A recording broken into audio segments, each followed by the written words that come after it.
And good morning, everyone, for this distinguished webinar series in AI and cybersecurity. Today's speaker is Dr. Feng Ye, Assistant Professor, Electrical and Computer Engineering from University of Wisconsin-Madison.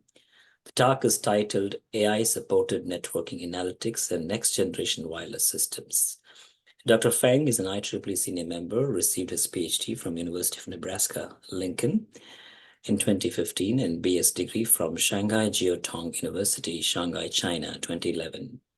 He is currently an assistant professor in the Department of Electrical and Computer Engineering at UW-Madison. Prior to joining UW-Madison, Dr. A had been an assistant professor and associate professor at the University of Dayton from 2016 to 2023. His research interests include wireless communication and networks, machine and deep learning in networking, information and network security, big data and smart city, and smart grid communications. He is currently a column editor of IEEE Wireless Communication and associate editor for IEEE Transactions on Vehicular Technology, IEEE Internet of Things Journal, China Communications and Security and Privacy from Wiley. He has served as the TPC co-chair for International Symposium on Intelligent Computing Networking, 2024, the co-chair for various other conferences as well, IEEE VTC, IEEE ICC, ICNC, IEEE CBDC, IEEE IC 2018. He also serves as a TPC member for numerous international conferences, including INFOCOM, GLOBECOM, VTC, and ICC, and so forth. He was nominated by UD for the 2023 Blavatnik Award for Young Scientists in Physical Sciences and Engineering category. He is the recipient of the Distinguished Member of the IEEE INFOCOM TPC 2022 and 2019, IEEE Dayton Section Ravi Pallerla Memorial Award for Young Professionals in 2020 and 2015 Top Reviewer for IEEE Vehicular Technology Society. That's a quite mouthful. Thank you so much. It's a distinct honor for having you, Dr. Feng, as part of our webinar series. And the floor is yours to share your presentation. Thank you very much, Professor Ranganathan. So let me just start my presentation. Can you see all my slides? Yes. Okay. All right. So morning, everyone. So the talk I would like to give is titled AI Supported Networking Traffic Analytics and Next Generation Wireless Systems. So we'll touch a little bit on both sides. The first part is the networking analytics. Can you make it a full screen, Dr. Feng? I think it's not in full screen mode. Is it not in full screen mode? Let me try again.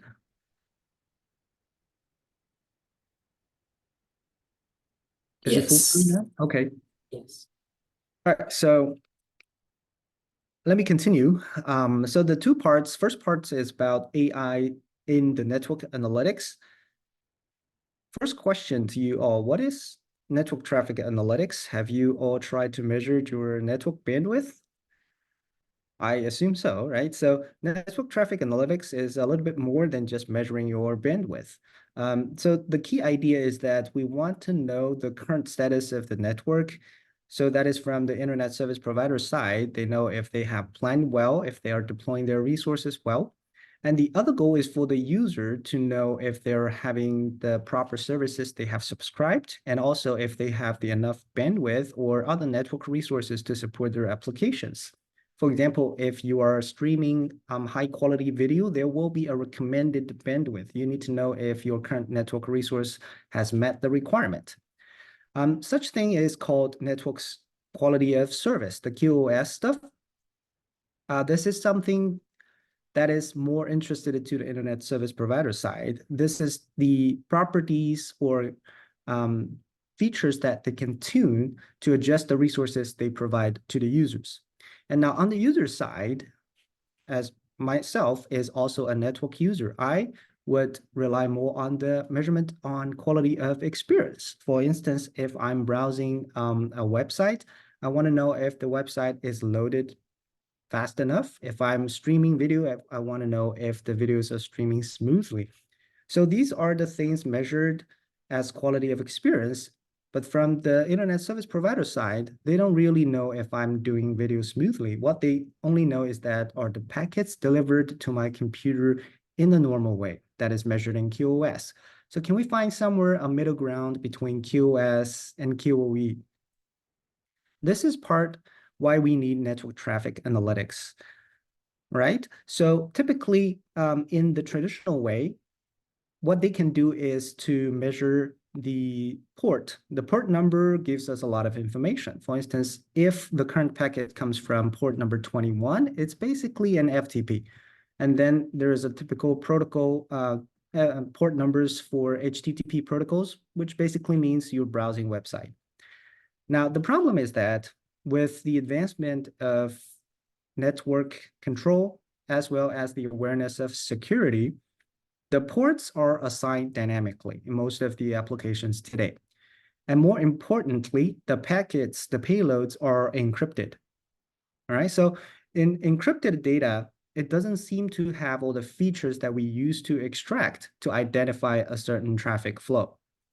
For instance, YouTube flow doesn't really read YouTube because you cannot read the plain text in it anymore. So how can we provide the same level of network traffic analytics when we have dynamic port assignments and encrypted payload? That is the real question we would like to seek a few years ago. And we turn to this idea of AI. Okay, so in general, deep learning neural network was the tool that we tried to identify the network traffics, especially when the traffics are encrypted. All right, so here, as you can see, we see that the data payloads as a sequence of bytes. For instance, 1480 bytes would be the length of a data packet without its headers. And then we can feed those data. As you can see, each row is a packet.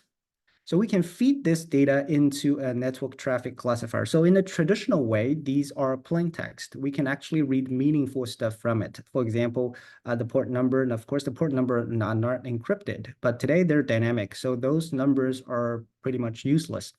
But inside the payload information, sometimes it will have very unique features. I'm just giving you one example. It's not really implemented. So let's say YouTube in the unencrypted version of the plain text, they may show this traffic is from YouTube. So we can find the keywords YouTube if it is in plain text. All right, so we call that deep packet inspections or deep a method that we can do the traffic analytics if the packets are unencrypted. However, when the packets are encrypted, what we can see are numbers. Each number is between 0 and 255, which is just a byte. Okay, so this doesn't really give us a hint on what kind of packet it is. So we turn to the idea of a black box processing using deep neural network. So here I'm giving you some examples that we have implemented.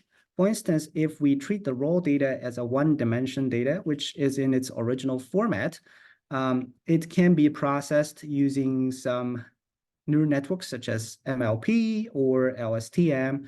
So those kind of neural networks are good for one-dimension data input. Of course, LSTM is for sequential data, but that has other purposes.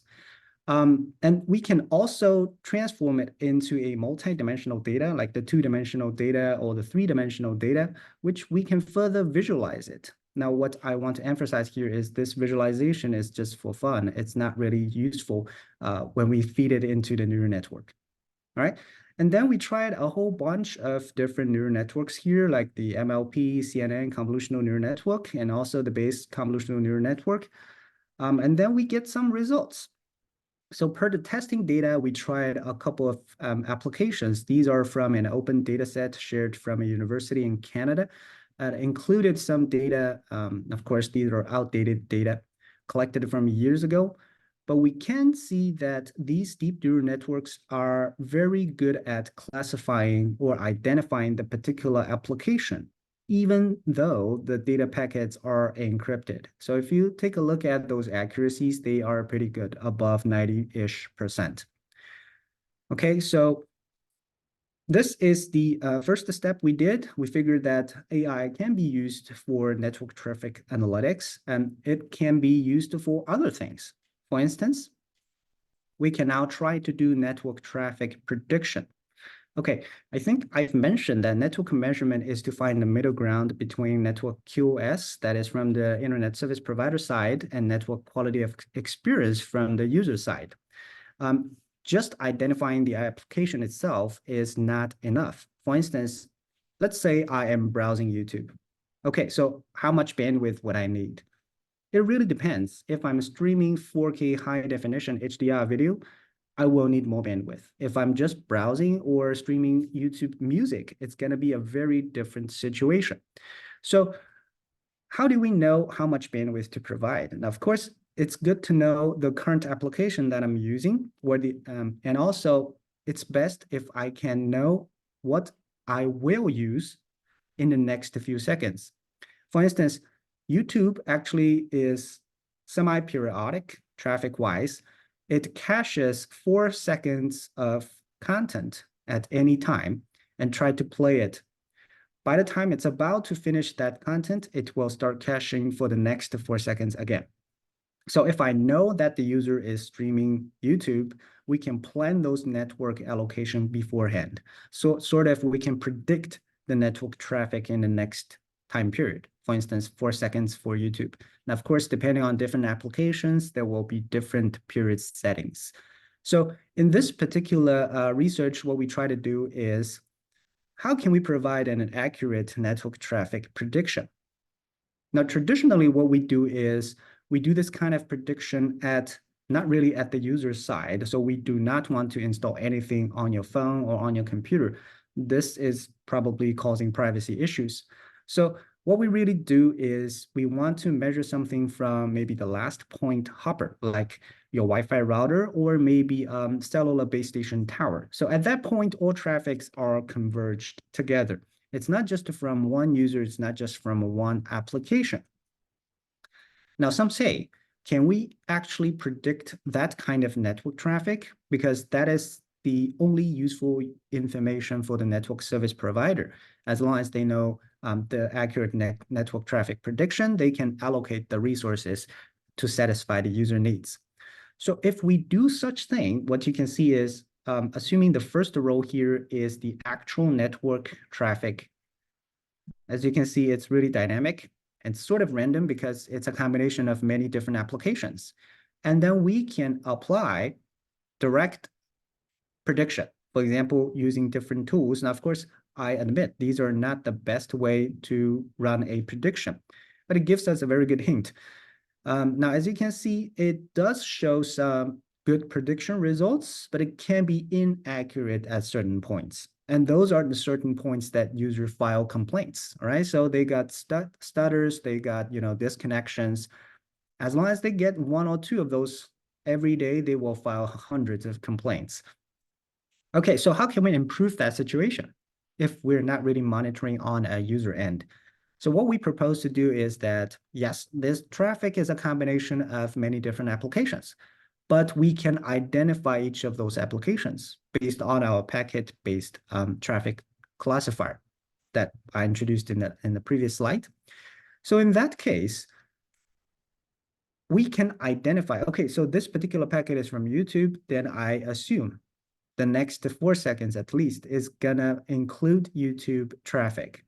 And then we can simply train a prediction model just for YouTube, and then use that particular results for the traffic analysis. So in this case, assuming this is the applications used by the user that is identified from the traffic classifier, we can have a prediction just for that particular user. Okay, we assume a user is only using one applications at a time, and it can be a strong assumption, but in most cases, especially for mobile users, we're only using one application at a time, or only a handful of apps at a time. Now, comparing to a cellular tower, where we get the raw data, there could be hundreds of users who are using hundreds of applications at a time. So by doing this separated traffic prediction, one good thing is that we can have more accurate prediction results for each user. And we can actually try to satisfy the user quality of experience for each of them, for fairness issues and other matters. Now, the other advantage of this process is that instead of creating a predictor that works for the entire combination of OR traffic, we can create separate prediction models for each application. So why is it a good thing? Now, some say if we only provide one prediction model, that's only one model. Now, if we have 100 apps, we need to provide 100 prediction models. Yes, that seems like a disadvantage. However, think about it in this way. This 100 apps don't really change very frequently. So we can create a prediction model for each app, and it will last for a few weeks until the app gets updated. And also, this kind of prediction model can be created offline. So anyone can just start capturing data for that particular application and then start creating or improving the prediction model. If we try to just create one prediction model using the combination of all traffics, it will need to be constantly updated, which is a critical issue in some of the AI development. In our understanding, it's especially an important issue in network traffic analytics. Okay, so these are the traditional things we consider in network traffic analytics. Another topic that we think is also very important in network traffic analytics is security.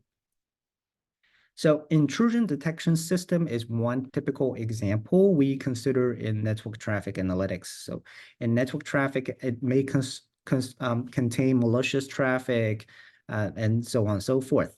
How can we detect them? Now, some say, I have firewall. Firewall will block those things. But have you tried to think about what is actually providing the techniques or supporting schemes behind this firewall? Firewall has to know what is malicious traffic, what is benign traffic, and then do the blocking stuff or filtering stuff.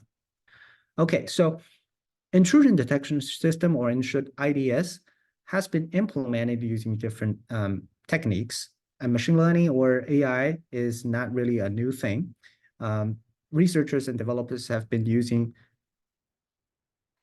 AI techniques for intrusion detection systems for many years. All right, so what are we doing here is try to answer this question. Now, previously, you see the network traffic classifier, we can reach an accuracy around 90, 95. Do you think that's good? Personally, I think that's really a good result. However, when we put that particular number onto IDS or malicious detection, do you still think 95% accuracy is a good number? I wouldn't think so, because there are 5% that are misdetected. And it could be those 5% misdetected malicious traffic that's causing, catastrophic results. So our concern is, yes, you have a pretty good starting point, but how can we output more reliable detection results? Not only we want to increase the accuracy, we also want to drop some misdetection rate. All right, so if you say this is malicious data, we want to make sure it's close to 100% that it is a malicious data. And more importantly, if you say this is a benign data, this is not malicious, we want to have close to 100% accuracy to believe that this is not malicious. So how can we do that? Now, again, we turn to some AI techniques. In this case, we used a Bayes model. The Bayes model here provides something called ensemble detection. Ensemble detection basically means we will run this test multiple times. And at the end, we will gather all the results together and sort of do a voting process. Now, in this case, it's not really a voting process. We're just calculating the ensemble results and to figure out how reliable the result is. Okay, so let's say we run it for T times. First time says it's malicious with a confidence score of 90%. And then maybe the second time says it's also malicious, but my confidence is only 60%. By running it for T times or multiple times, we can gather an average confidence score, and we can put a threshold there. Say if you say this is malicious, it has to reach a certain threshold. If you say this is benign, it has to reach a higher threshold, something like that. Okay, so with this concept, of course, you can tune the hyperparameters, like you can choose different T numbers, you can try different ensemble process. The reason of doing this hyperparameters is because we still want real-time traffic. We still want real-time processing. So we cannot really run it for 1,000,000 times and get a result. It's going to be reliable, but it's going to jeopardize our user experience. Okay, but anyway, this concept works because as you can see, we can improve the accuracy to close to 100. And more importantly, our false alarm rate has dropped down to 0.35%. So this is the metric that we validate more to answer our concern. Okay, now there's another big concern in intrusion detection systems or security and network traffic analytics. It's actually the zero-day problem. So zero-day problem, especially in network security, is that some systems may be hit by malicious traffic. Some systems don't. However, all the system will need an update in their firewall or their IDS systems. Now, the real problem is if you have got the samples from those malicious data, you can use it to train an IDS. But what if you don't really have access to those malicious data? Can you also improve or update your IDS so that you are immune from those kind of attacks? Now, most users will wait on an update, maybe a firmware update or a just system update from the service provider, like Microsoft or Apple will just push their security patch, and Google will also push their security patch on a monthly basis, perhaps, to your system. However, is that fast enough?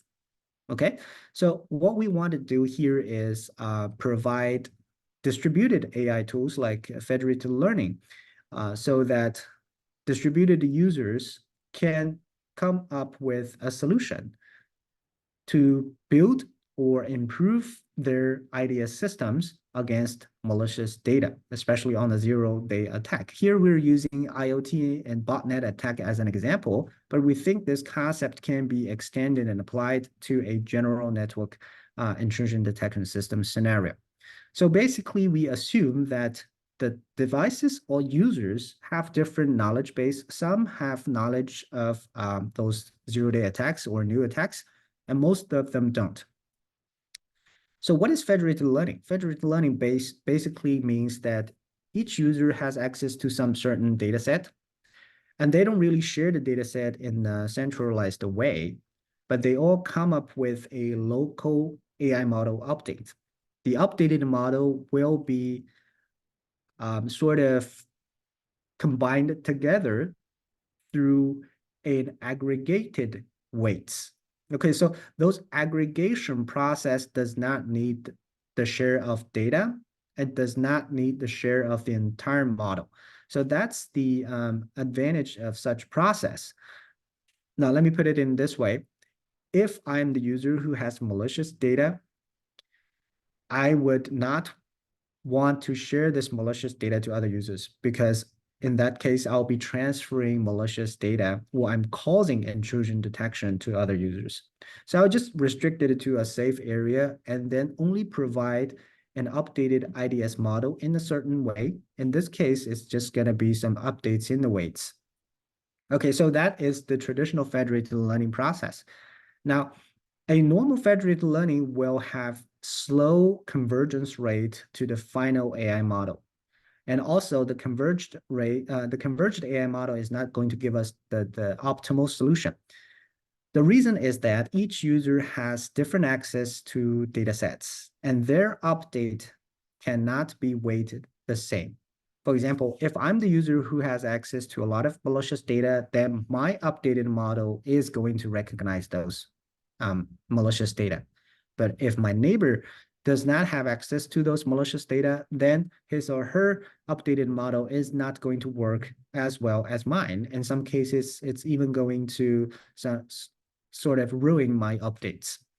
So here we want to provide a weighted aggregation process depending on the uncertainty or the confidence of a local model update. let's say I'm one of the user who has access to those malicious data, then I should be very confident about my updated model. In that matter, my updated model shall be used more in the global model aggregation. So that's the basic concept. And we think the concept works because, as you can see from the results, our converged model can reach up to 80% accuracy in comparison to the 60% accuracy if you don't apply this concept. And the convergence rate does not really change much. In both cases, the default federated learning or the updated federated learning process can both achieve sort of convergence within a couple of epochs. Okay, now, of course, there are many other open problems in IDS that requires AI implementations or AI support in this matter. Here, I just want to show you some new concepts here. Okay. Now, another thing I want to touch a little bit on the AI in network traffic analytics is on the network quality of service. Yes, I have mentioned this term before. Network quality of service is measured sometimes in bandwidth, jitter, packet arrival rate, all sorts of things. And this is actually the features that the network service providers are looking for. They can adjust their resource management just based on this kind of features. So they don't really care if you're using YouTube or if you're doing a homework on a system like Blackboard system or Canvas system. What they really care is what is your required QoS. Okay, so when you're browsing YouTube website, it may require the same level of QoS as you're browsing your course website, because sometimes they're just context-based if you are not streaming video, or you are also streaming video on your course website. So they are very similar in terms of QoS. So measuring application itself may not give us the best idea of how much bandwidth you need, for instance. So what we try to address here is that particular problem, and the way we approach it is to figure out the QoS classification or the QoS group among different applications by introducing inter-app similarity and inter-app diversity. So inter-app similarity is just like what I've mentioned. Maybe YouTube streaming video is very similar to streaming video on your course website. So this is from different applications, but they have similar QoS requirement. And the inter-app diversity basically means there are different QoS requirements, even if you're using the same applications. Again, I would like to keep YouTube. No, again, I'm not sponsored by YouTube, just as just for examples here. All right. So if I'm using the same applications, I might still see different quality of service. So if you take a look at this figure on the top left, we can use a feature extraction model, whatever feature extraction model you pick. And if we draw it down to just two features and plot it in this 2D plots, what we can see is that those features are scattered around. They're from different applications, but these features are scattered around. We don't really know what kind of network service, quality of service that we need to provide. And once we introduced both concepts and applied in this two-step neural network, we can clearly see that the original raw QoS features are now separated into clear groups. What we know is that we probably need to provide 5 different levels of QoS. So today's network is actually providing, I think, at least 4 different levels of QoS, but most applications are using the least one, which is called best effort. Best effort means whatever your network service can provide will try its best effort to support your application. For example, if you have wide enough bandwidth, you're okay. If you don't have wide enough bandwidth, it will then queue your data from different applications and try its best effort to give you the service. And that's why you see stutterings when you do video streaming and when you see high delay or high latency when you're gaming.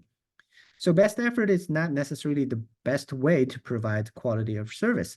Like I just mentioned, if you're streaming video, it's not a real conferencing video, it's a movie type of video. Data can be cached beforehand when you have the bandwidth. Like YouTube cache its 4 seconds worth of content in a very short amount of time.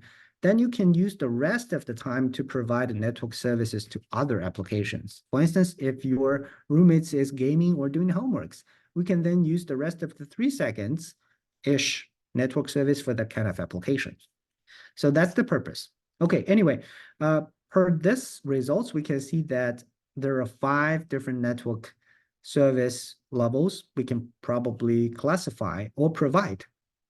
So here, another more straightforward results show that between Pandora and YouTube Music, they do have 2 different classes or 2 different types of QoS, and these 2 different types of QoSs are actually the same between these 2 apps. So between these 2 apps, we need to create 2 different QoS, and we can provide service based on these 2 different types so that the user can achieve their better user quality of experience.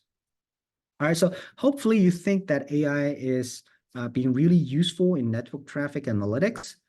And then the next thing we really want to touch is some challenges. How can we maintain the high performance of those AI models, especially when we're doing network traffic analytics? So there's a difference between network traffic analytics and image processing or image recognition, for instance.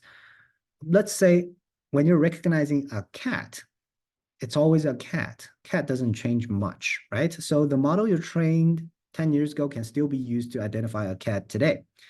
However, network applications are different. Yes, they're from the same application, but things can change. They have updated the model. They have been using a new protocol. They're using a new sort of encryption model. All of them will change the feature of the packets or the network traffic. Although they're from the same applications, we cannot really identify it by using a model that we created last week. So how can we address this issue? How can we make it sustainable? And further, how can we make it self-sustainable? Because there are apps being updated almost daily, and we cannot always have, manual labor to collect those data and then update those models on a daily basis. So let me give you one simple example. When you're creating an AI-based classification model, we usually have a confidence score. So the confidence score, it measures in this way. So let's say you throw in 10 different applications for it to classify. It will give you a final result of just pointing to one class, because that is with the model's highest confidence score. How high it is? In most cases, it's going to be around 90% in comparison to a random guess. A random guess from 10 different classes is going to give you 10%-ish confidence. But if your confidence score is at 90%-ish, you know that it's pretty confident about giving you this result. And what happens if this model has changed or if this packet has changed? It may still give you the correct answer, but if you check the confidence score may have dropped down to 60%, 50%. Still higher than 10%, but much lower than 90%. This is what's going to happen. All right, so based on this concept, we further added another thing called uncertainty analysis or instability. So using a base model, if we process this packet or process this traffic twice, is there going to be a huge difference? Now, let's say you throw in this data traffic, the first time it gives you a result of YouTube, is it giving you the same result in the next try? The magic behind that is the base model is a probabilistic or statistic approach. You can have different results even with the same input if you run it multiple times. So based on the confidence score and the stability analysis, we can sort of figure out if the model is providing useful result. Is this result with high confidence? Is this result with high stability? If not, that means we need to trigger an update. Okay, so once an update is triggered, we can either use those filtered data or we can try to capture new data. And once the model is updated, as you can see, we can maintain a relatively high accuracy in this network traffic analytics. Okay, so this is one issue, self-sustaining. Now again, I'm not saying this is the best solution so far, but this is definitely one thing we need to consider from now on. Okay, I do have some other things to introduce a little bit about the AI network traffic analytics. One thing again is about simplification because your router, your network switch don't really have the powerful GPU that we have in the server to develop those models. So how can we improve the efficiency and the computational speed for those kind of models? We turn to this kind of feature selection. So originally, what we use is the full data packet for any model development. That means 1480 bytes as the input. That's actually a lot of bytes in it. And since the data are encrypted data, most of them are random numbers, as close to random as possible. So they are a useless feature. And we applied a unique feature selection process. So basically, based on the contribution of each feature, let's say you have 1480 bytes input into the model. The first byte will contribute something to the output, and the second byte will again contribute something to the output. But we need to do a comparison. Which one contributes the most? And how many of those features do we really need to have a meaningful result? So this is the basic concept of that we apply. And then we introduced some algorithms. If you're interested, I have listed the publications that we have in this particular topic here. That has all the details about the algorithms and the scheme design.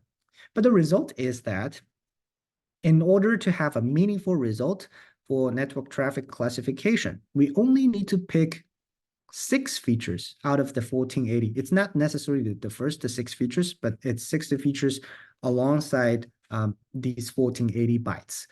The result is that we can maintain the high accuracy.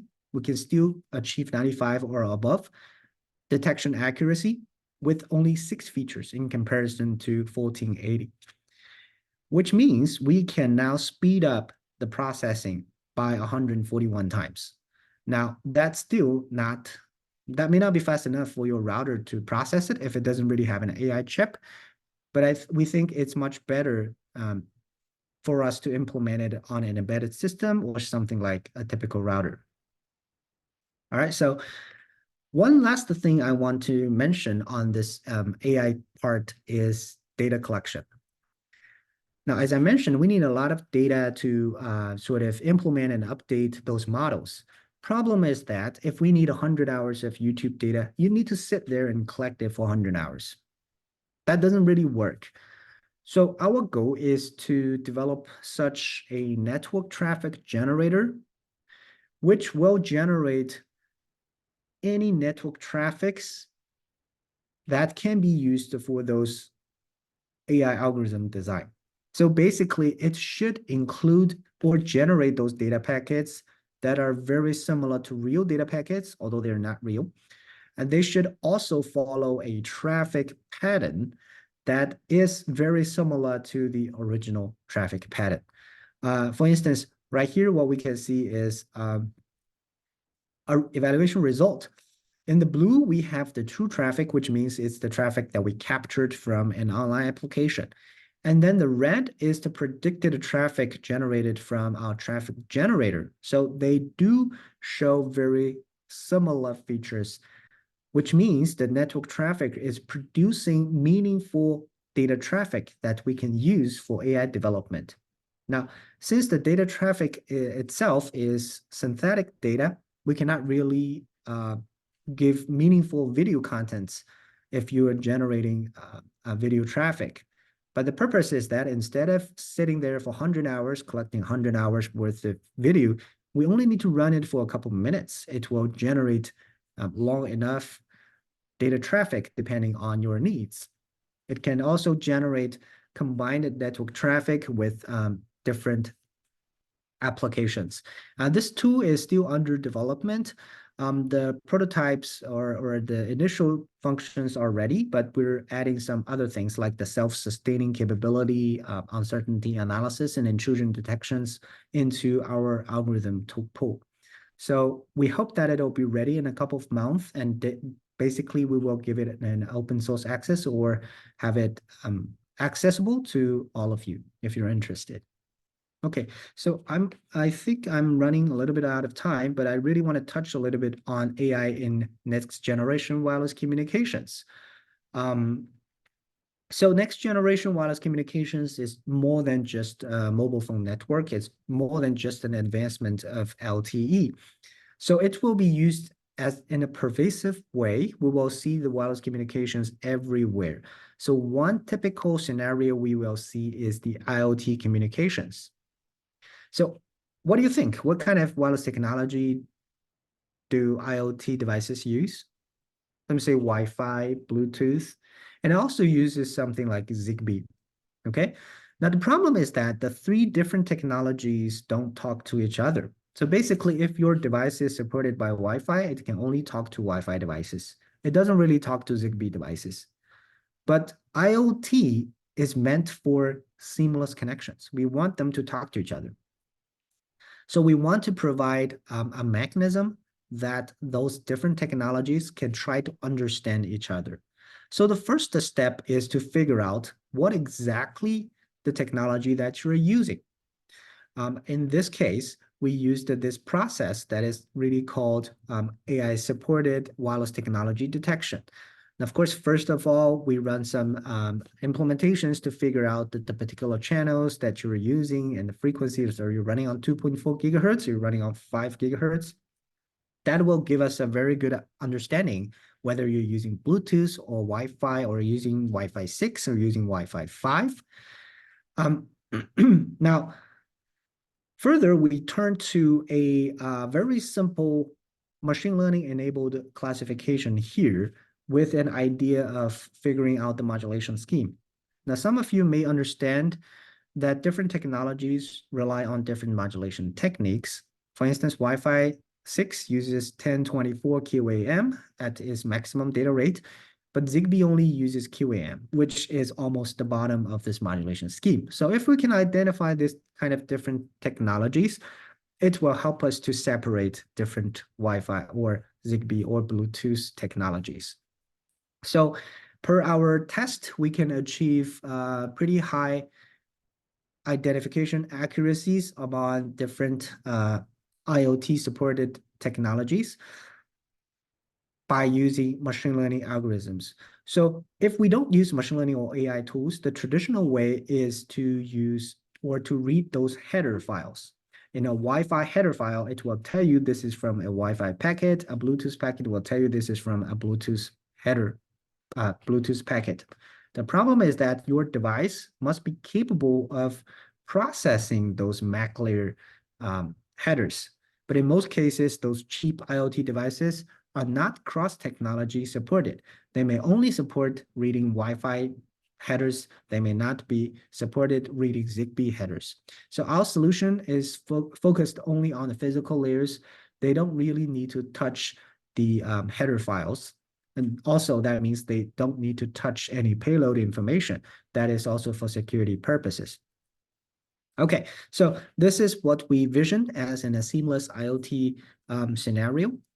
And one last topic I want to touch a little bit is on the channel state information processing. Channel state information is an important thing in wireless communications. It's like when you're driving, you need to know the road condition before you make a decision, whether you want to accelerate, whether you want to change lanes. Same thing here. Before we transmit anything in a wireless communication, we want to know the condition of the channel. Is it noisy? Is it occupied? Or other things, especially when we're into the massive MIMO or millimeter wave communication. So we need to know the channel condition. Problem is that it takes some time to do the whole process.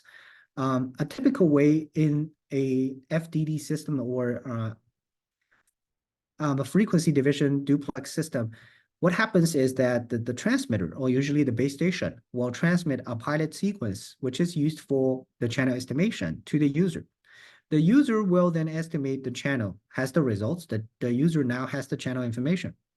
Now, it feels like the destination has the road condition, but as a user, you're at the starting point. You still don't know the road condition. So what happens next is that the user will send this channel information back to the base station. So as you can see, there are 2 transmission and 2 processing. That takes time. When we're in massive MIMO or millimeter wave, we only have a teeny tiny amount of time, which I will give you a specific number in the next few slides.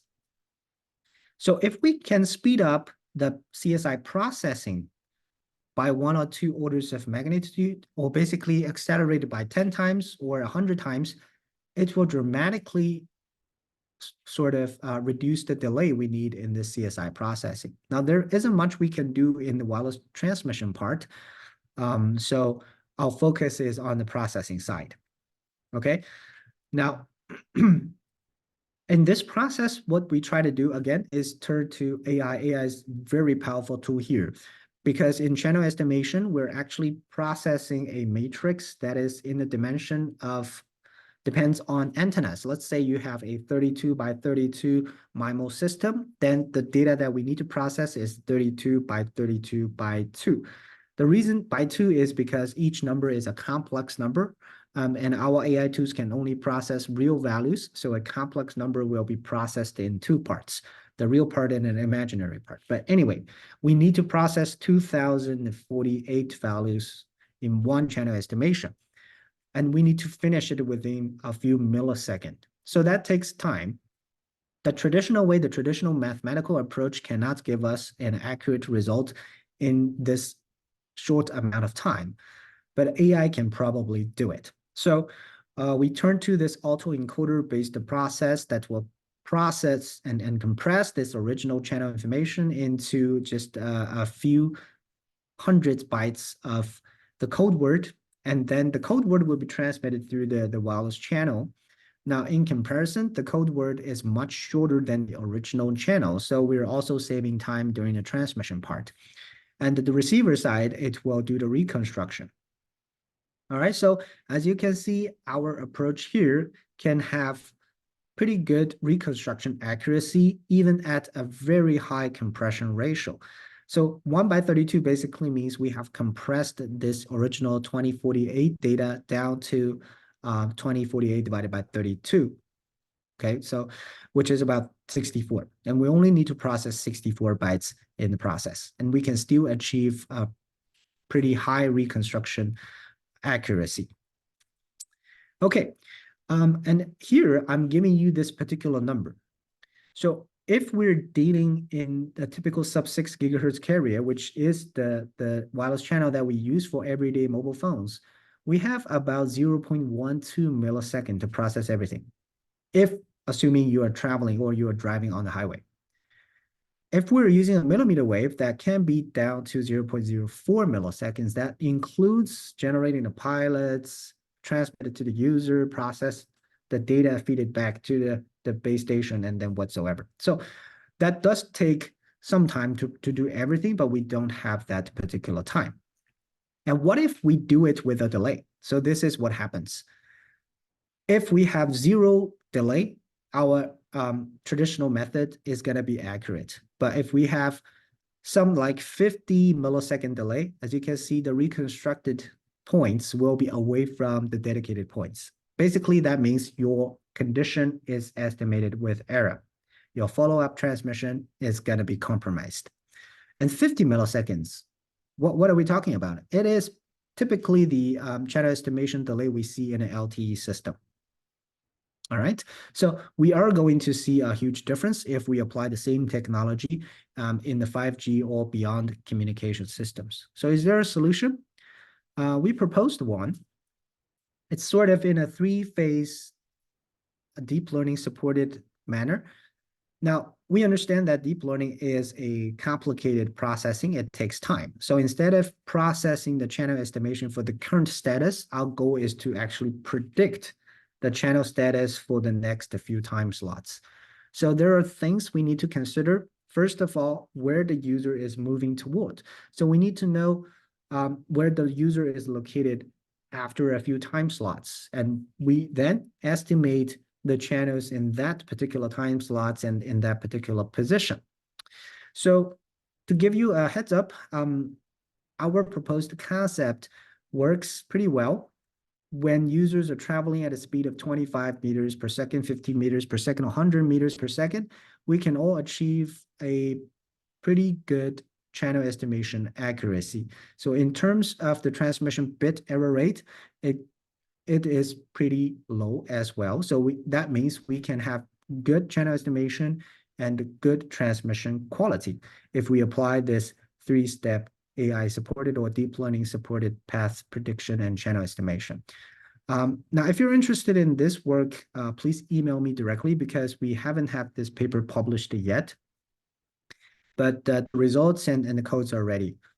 So if you're interested, here is my contact information. Thank you very much. Thank you so much, Dr. Feng, for your insightful presentation. Now it's up to us to take some questions, and people can put their questions on the Q&A or the chat window so we can start asking questions. Maybe I'll start with the first question. I think, how do you see when you talk to these, AI chip vendors, or when you talk about integrating AI chip in the routers and switches, and when we see that the next new technologies all are going to be, protecting the differential privacy, I was wondering, because we talk about federated learning, what is your context of differential privacy in the context of this routers and switches as we go along in catching all these botnets and whatever these cyber vectors that we're going to, or do you see what is the feedback that you're getting from these vendors or from the companies? Very, very, very good point. I haven't really talked to those companies so far, but I do have my personal opinion. There's one topic I didn't really touch is on data sharing.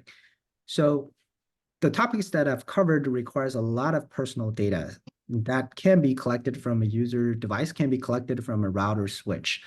Now, problem is, as a user, I personally don't want to share my data. It has a lot of privacies. So here comes differential privacy that can help protecting my privacy while sharing my data.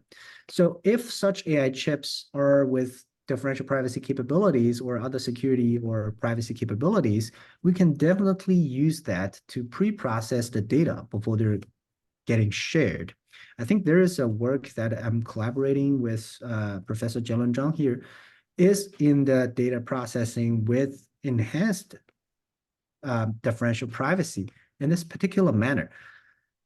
Not only we can do the privacy protection here, we would also like to synthesize data because each user can only provide a certain amount of data that may or may not be enough for the AI development. So if I were the chip designer, I would also add data augmentation, maybe data synthesis capabilities into those AI chips. Now, of course, top priority is to make sure they're fast, they're efficient, and they're cheap.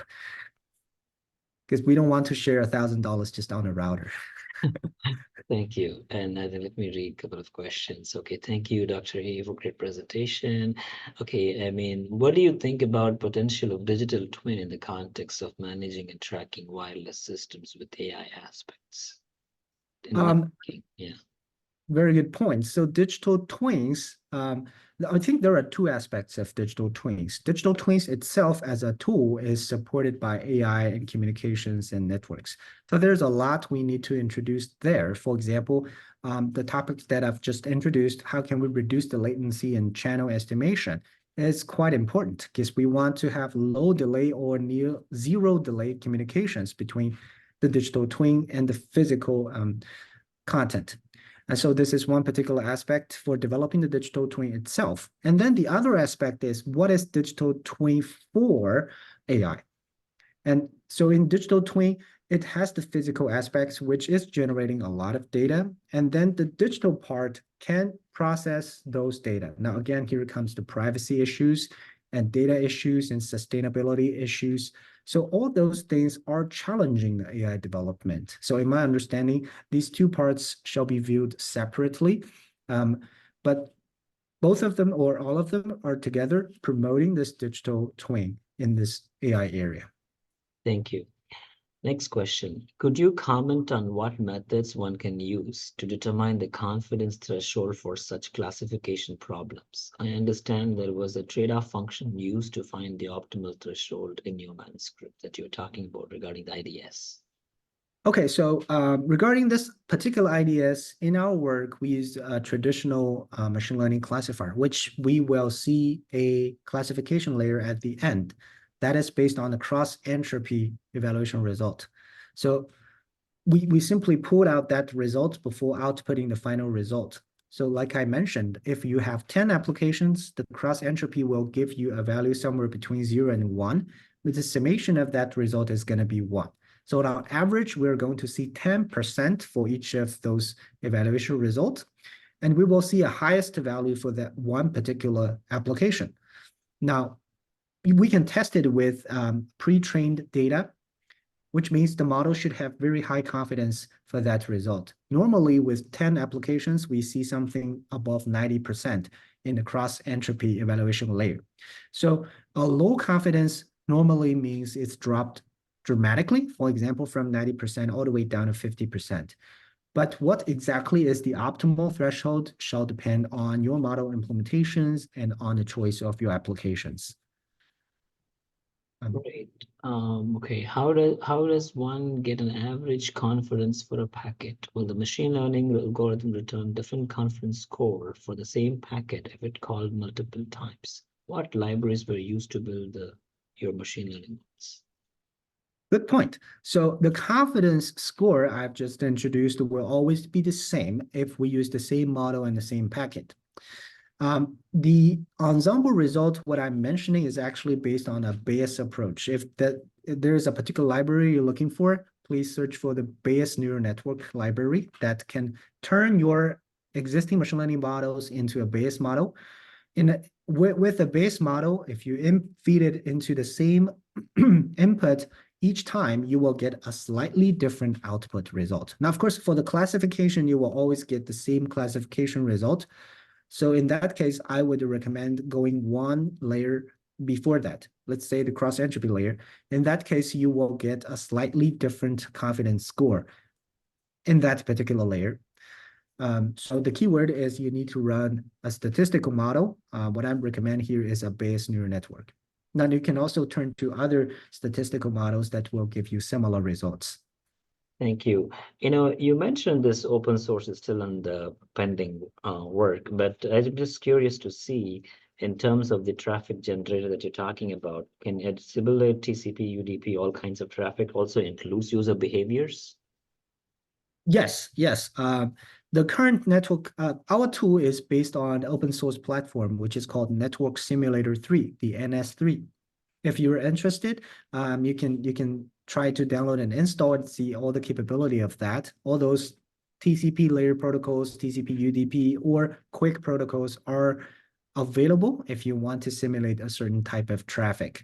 What we want to do is use that platform to add in some AI capabilities and also the sustainability or sorts of things that I've just mentioned onto that platform and make it a dedicated tool for our traffic generator, specifically for AI tool development.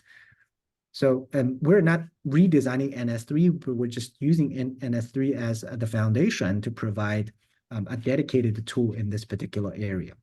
But NS3 is a very powerful tool. If you just want to have some network-related project, I would highly recommend checking it out.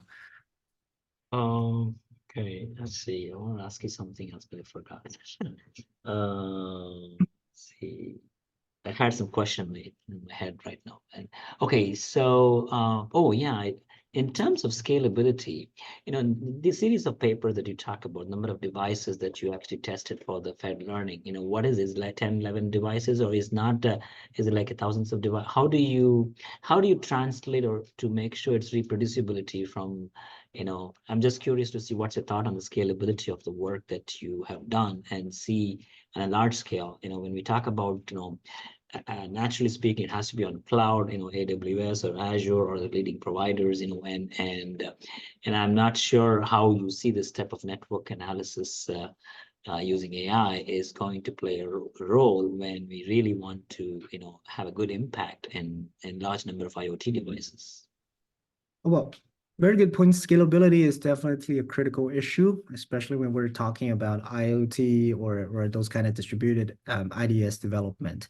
So in our previous work, we didn't really touch on those real life implementations. What we want to prove is the concept of having unevenly distributed data. We can still come up to a good global model. So that is the case. However, we did talk a little bit about scalability when we are doing this work. The scalability issue comes back to the aggregation process, because for each local device, when they're updating the local model based on their local data, it doesn't matter about the scalability. The scalability issue comes when they try to aggregate all the informations to the center. So the bottleneck is actually from the communication link from the IoT devices to the central hub or to the cloud server. So what we think is that we can make it scalable by only picking the top users. For example, by using a similar approach, finding the top useful features in that particular work, we can find the top use for local updaters in each aggregation. Now, of course, it depends on a typical scenario. If, let's say, all the local users are contributing very well, this process may not work. But again, I think the bottleneck is really from the communication link between the local users and the central servers. Now, does it mean that to improve the communication links, you add more edges or edge networks, or is it also comes with the cost, and I'm not sure whether you're also studying that aspect as well as in your traffic analysis. Yes, pushing the cloud to the edge is definitely one possible way, and maybe also fog computing in between. So that will come back to resource management. Are we going to cache certain stuff at edge, and what will be cached?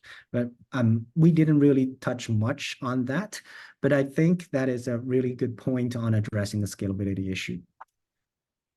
Thank you so much, Dr. Feng, for your time. I think that's all our questions right now. And I think you will be, receiving a nice plaque from UND and signed by our dean, a nice letter. Thank you so much for your time that you spent this morning with us. And we look forward to working with you in future. But before you go, I want to ask you, and one more thing. I want to show we are actually, do you see our screen? We have our first IEEE CARS Symposium, on cybersecurity, and on October 28th. Can you see the screen? Yeah, I can see your screen now. Okay, so we would like you to be one of the technical program committee member, help and review some papers. And I would be, can I use your name, or do you think you will be willing to review some papers? Oh, sure. I'm happy to contribute. Yeah, great. Thank you so much. I don't want to miss any opportunity to find good reviewers. Thank you. Okay. Thank you you so very much. Thank you.